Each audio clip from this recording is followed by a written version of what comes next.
you! Today I'm going to teach you how to take in a shirt.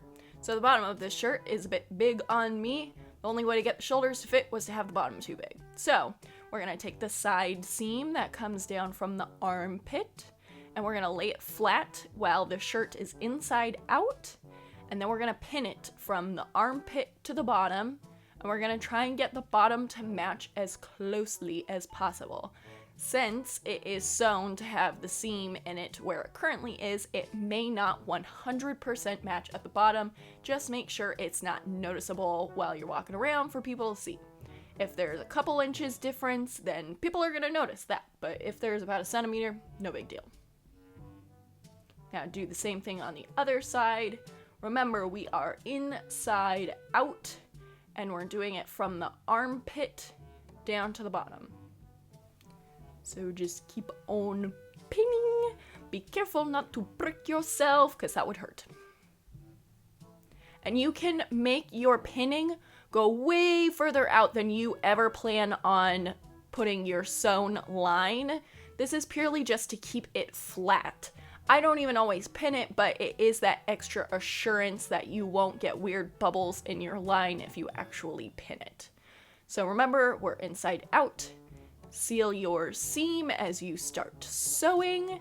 Now, I went out about an inch, and then I followed the existing seam up towards the armpit, and I slowly taper it off the last, I'd say 6 inches towards the armpit. Now seal your seam at the top again, snip your threads. Now make sure it is close to matching on the bottom before you start. Seal your seam by going backwards and forwards a couple times. Do the same thing on the other side. Again, I did about an inch out from the seam. I followed the seam, and then about the last 6 inches, you start to taper it in so that it matches with the current seam. If you need much less taken in, then go much closer to your seam line. It is all dependent on how much you need taken out, and always do less. Don't take out too much of the seam and then have it not fit. Now seal your seam again, snip your threads, and take all your pins out so you don't poke yourself. Now I used a lighter blue thread so that you could see the seam that I made. Take your shirt and pull it right side out.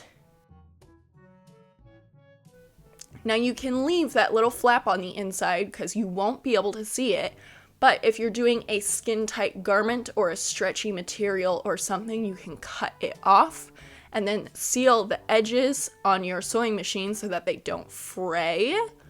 Otherwise, I usually just leave it. If your weight fluctuates, you can rip the seams and have it back to the original size, and you can't see the inside while you're wearing it, so it's quick and easy.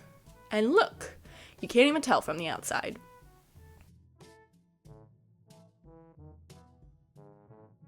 Thanks for watching. Don't forget to subscribe, check out my other videos, and have a wonderful day.